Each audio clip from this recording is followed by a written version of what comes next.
What up, y'all? It's your man, Abuamerican. I got a hypothesis here, and it's a new one. I don't think it's ever been presented before. If it has, I haven't seen it, and if someone knows that it has, then please let me know so that I can go do some deeper and more in-depth research. And so what I'm proposing here today is the concept that the hamster wheel is hypergamy. The hamster wheel, as we know, is the rationalization process that women use to justify their, what would we as men consider their contradictory behaviors, their incongruent behaviors and statements. They'll say one thing and then do a complete opposite thing, like, I want a guy who's like this and I want a guy who's like that. Then they'll go and they'll date the opposite type of guy. Then later on, when they hit epiphany phase, they'll go out and marry a guy that's opposite to the type that they're attracted to. Alpha, seed, beta, need. So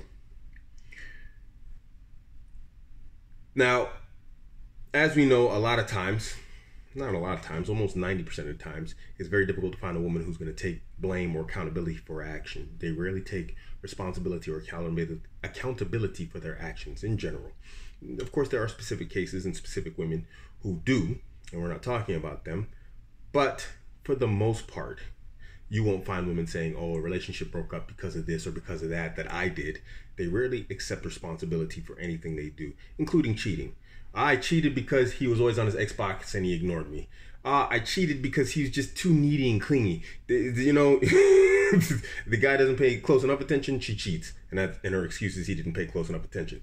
If the guy pays too much attention, he's needy, she cheated because she just found neediness to be unattractive. And finding that right middle balance, it's subjective.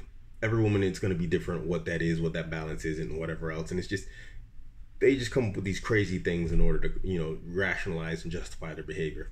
Anyway, let's get down to the meat and bones and material. I'm going to be going off material I have written down here, so you have to excuse me if this is a little bit choppier than my regular videos, because you guys know I generally go off the top of the head. Let's first and foremost talk about the hamster wheel. What is the hamster wheel? The hamster wheel is the rationalization process that women use in order to, like I said before, justify their incongruent behaviors and speech. Now, the problems with hamster wheels as a standalone theory is that it's kind of useless. It just kind of doesn't fit in. It's like an easy way to say, yeah, hamster wheel are crazy, ha ha ha ha ha. It's sort of like if I was to go into a place and a server is busy and she serves like the next 3 people and then she runs off when I come up to the line and I say, she did it because I'm black. It's just an easy out. It's an easy, cheap excuse and way to just dismiss a particular behavior instead of looking at things more in depth and just say, hey, actually I seen she was busy, she's stressed out, whatever else, she ran off because, I was standing further away from the guy in front of me and she took that opportunity to go do whatever she had to do and come back, So as a standalone theory, the hamster wheel, it makes sense because we know that the hamster wheel is real and we know that women rationalize their behaviors a lot. But in terms of hypergamy and solipsism, it's kind of like, yay, like I said, it's kind of a dismissive type of hypothesis, or theory. So it doesn't really fit in very well. And I was thinking about this, and I tied it actually into hypergamy, and I believe that the two are one and the same. Let's get to this. So next, moving on, we come into hypergamy. Now, of course, we know hypergamy in a general sense isn't just the sense of women marrying up. This comes down to the female's bifurcated reproductive strategy. And that comes from humans being dualistic in their reproductive strategy when it comes to women. So we're a mixture between a tournament species and a pair bonding species. So in terms of pair bonding, we'll say dolphins. They're a pair bonding species. And then when we look at tournament species, we'll say lions. Lions, they compete. The biggest, strongest male gets all the women. And, generally it's the same in the dolphin world, but they pair bond individually, not with entire harems of females. Now, the thing is, in the animal kingdom, now with humans, let me come back to this. So now when we come down to the alpha seed and the beta need, this is where this bifurcated reproductive strategy comes into conflict in humans. Now, imagine, gentlemen, our sexual strategy as men, spray and pray, and how powerful it is. I would say, I can comfortably say that I'd say a good 90% of all men on the planet are programmed to bang any woman over a 6. That doesn't mean you're going to make a relationship with her, but you're programmed to want to bang her. That's a lot of women on the planet, you know? I dare say over half of the women easy, you know? She's got to be at least a 6, you know? And a guy, and on a bad day, maybe a guy's running dry for like a couple of months, you know, he might even go down to a 4.5 or more. He might go for a butterface. Everything's good but her face. The male sexual strategy is a very or sexual reproductive drive is a very powerful one. I think all men will agree with me. We're horn dogs. We're seriously horny guys. Just face it. It's true. And you think about how powerful that is in you. Understand that it's no different in women. Women have an equally powerful reproductive desire and need. But now theirs is bifurcated. There's 2 conflicting reproductive strategies in one woman. Imagine how powerful that is. Imagine your reproductive desires split in 2, going in 2 different directions. You'd be insane. And this is coming down to what I'm going to talk about. Now, when we look at the animal kingdom, tournament species and pair bonding species, they don't have a problem. They don't have a conflict, because alpha seed and beta need are automatically conferred onto the male that reproduces with the female. Only the biggest, strongest, most intelligent, most capable males reproduce with the females in either pair bonding species or in tournament species. We don't find anywhere in the animal kingdom that the weakest of a species is reproducing with the females. And if they are, then it's like the poorest versions of each gender of that species is reproducing. So the low quality with the low quality, the high quality, the most attractive, if you will, for lack of a better term, those with the best genetics are being sought after by the males. But generally, the males just bang anything they can get their paws on, or their hooves, or their fins, or whatever you want to call it. So in humans, this isn't the case. In humans, it's rare to actually find both alpha and beta attributes in a perfect balance in one human male. And so females now have this hypergamy, and you know, guys talk about monkey branch and whatever else and all these other behaviors, and how this bifurcated hypergamous need manifests itself in social behaviors. So these social behaviors, the hypergamy is manifested in their social behaviors. Now, this comes from, like I said, there rarely being the unicorn male, which is the alpha provider. That's just very rare. You just don't find that in humanity too much. So, to the hamster wheel. In a nutshell, the hamster wheel, as proposed by me, is the social manifestation of the biological mechanism of hypergamy. And this is what I initially wrote, but then I actually think it's a little bit deeper than that, but I need to develop that idea more. I actually think the hamster wheel, we don't have another term for it, but I'm just going to call it the rationalization process. The hamster wheel is actually partially biological. And that's what made me think that it was actually, it's actually hypergamy. It was just going around in my hindbrain back there. The 2 are one and the same.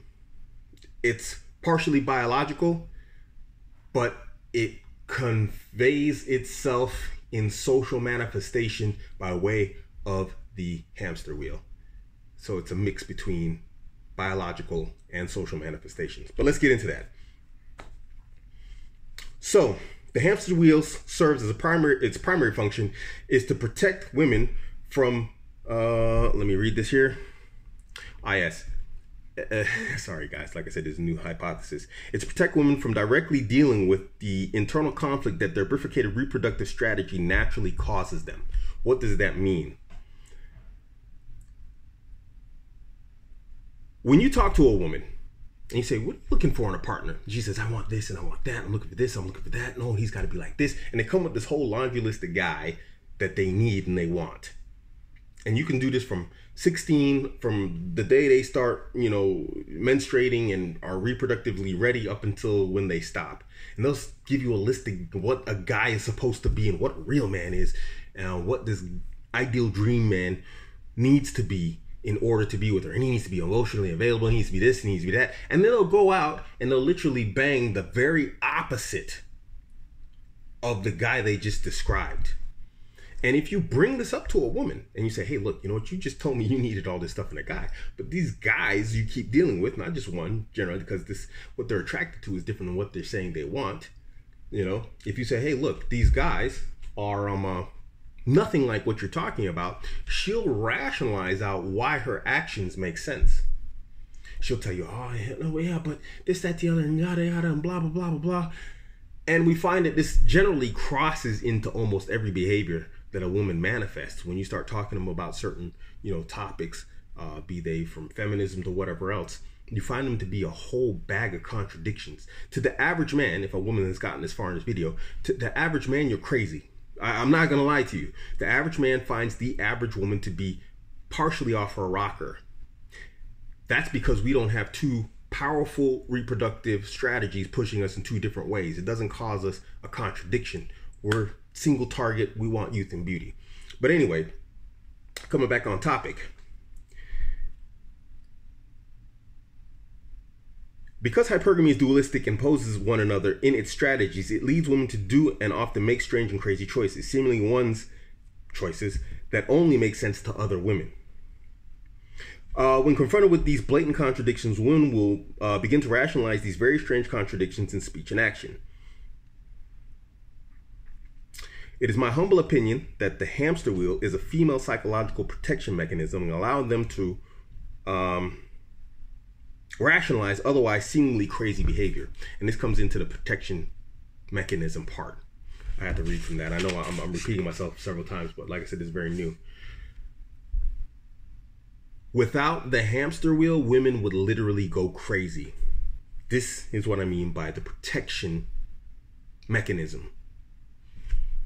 If you could get a woman to sit down and rationalize out, not even rationalize, logic out her actions, if you could somehow shut off the hamster wheel and she sat there and thought about what she actually says and what she actually does, or what she actually does and what she actually says, and you bring her to the conclusion that, hey, look, what you're saying here doesn't make sense, it would literally break her.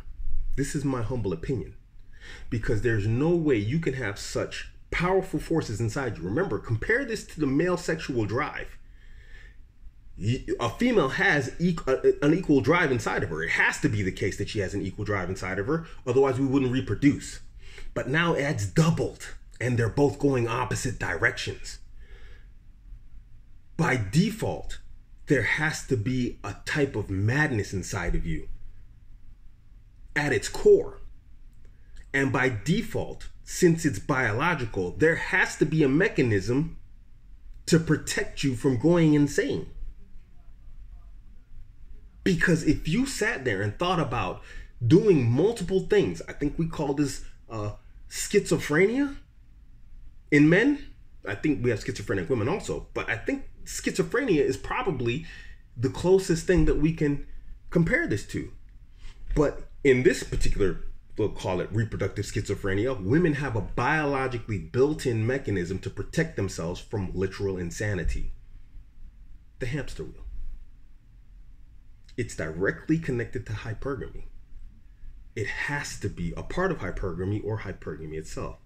So the female rationalization process, that process which makes them crazy, which drives men crazy, why we have the red pill altogether as it is right now to understand women, and why we always thought we understood because we listened to what they say as opposed to watching what they do and listening to realities and truth from generations of men before us who actually didn't tell us anything of consequence. We had to figure it out on our own, but they just naturally knew this stuff.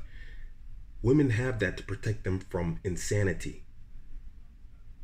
Like I said, in the animal kingdom, there's no comparison because first and foremost, they lack the intellectual capacity of humans. And secondly, their bifurcated reproductive needs are met in one male. The powerful, most strongest male, the alpha, is the one that reproduces and cares for the young. Alpha and beta need is met. In most species. In some species, the male abandons the females, but in general, being the most alpha male leaves her with the strongest offspring, and that on its own is part of the beta need. If she reproduces with weak males, the offspring won't be able to keep up with the herd or with the pack, and then of course they're going to die. So no matter what, in the animal kingdom, the bifurcated reproductive need of females is met. But in humans, this is very different because we have advanced intellectual capacities. So again, just going back, men don't have this problem. Our reproductive strategy is singular: youth and beauty. The most capable reproductive female, the young, and beauty, which is a sign of biological health. She's a healthy female. The male reproductive strategy is very simple and it's very easy, and that's why we don't have a lot of confusion that manifests itself in social behaviors. But human females, because they have to meet human males in a social environment, and they have to weed out males through congruence tests and whatnot, you're going to find that they come up with more and more advanced congruence tests in order to filter out beta men for reproduction and to weed out basically alpha men who are not suitable for the beta need side of the game. And so women naturally seem insane to the average man because of this. And this is why when we deal with women and they're not making any sense to us, when we're out like, yo, what the heck is this girl talking about? When we're either trying to run game, in terms of trying to establish relationships with these women, short or long term, and we're looking at their behaviors and their actions, and we're just like, yo, these chicks, they ain't making any sense. I talked to some guys on the private side of the game, and they're like, yo, these women are crazy, man. Dudes are traveling and they're sending me messages about women, and they're like, yo, these chicks are nuts. Well, according to a man and his reproductive strategy, which is very singular, which makes him very pointed in what he's searching for in women, of course she's going to seem nuts. We don't have a bifurcated reproductive strategy taking us in two different directions, but a woman does. And if she wasn't built in with the hamster wheel, if she didn't have that built in to her as a part of her biology, she would go insane. 100% the hamster wheel is a biological protection mechanism for female sanity. Because otherwise, if they had the same rationality as men, they would go crazy thinking about their actions. They would lose their minds. Now I'm just ranting. Now I'm just, doing my freestyle thing. When we look at women and you see the stuff they do, and then later on it's shown to them on video, I was like, I don't remember any of that. What happened? Literally, women switch off. And I honestly believe a woman when she says, I don't know what happened. I honestly believe them. I don't think they do. They have this animalistic side when it comes to sexuality, and it switches off, and it just goes straight biology. And their logic, reason, rationalization system all shuts off, all of it. And that on its own is a protection mechanism for their sanity. Because if they actually had the capacity to think about what they were doing while it was happening, they'd lose their mind. Because the biology has taken over to the point that they're like, why am I not resisting this? Why am I not going against this? Because when they snap out of it, they're like, oh, I don't know what happened. I can't imagine I would do something like that, blah, blah, blah. Sometimes they like it, and some women come to embrace that, and that's not a problem. It's part of your biology. But other women, they completely lose their minds over it. Not completely lose their minds, but they just can't figure out their actions. And so someone like, I must have been drugged. Oh, he must have raped me. Oh, he must have done this. Oh, he must have done that. #MeToo. Women now start to rationalize out in their mind crazy situations to explain their behavior. And so they no longer take accountability or responsibility for their action. They put themselves in a bad position, in a bad situation, to where their biology could take over and just shut them off. And now they get to blame guys. But when we really look at a lot of these stories, and I'm not saying that, women don't get sexually abused. I'm not saying that women don't get raped. I'm not saying that that stuff doesn't happen. But what I'm saying is, when we look at a lot of these cases, the woman was there, she had a need, she had a want, and she used her sexuality to get it. and everything was perfect at that moment. For whether the guy was a beta need or an alpha seed, her body at that moment took over and it said, this guy meets this criteria and we're doing this. And it took over and it shut her down and it turned into a sexual being at that moment. And then when everything snaps out of it, when she comes back to her senses, she no longer has an ability to logically explain her behavior. So now the hamster wheel kicks in and rationalization starts. And remember, she can't be held accountable for that, because if she did,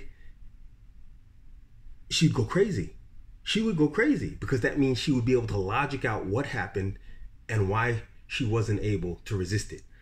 And that would make her crazy, because then she'd have to admit that, she doesn't have full control over herself, that her reproductive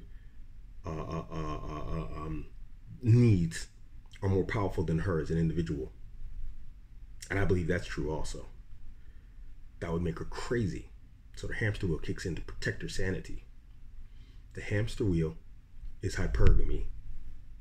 The hamster wheel is the protection mechanism and the social manifestation of hypergamy.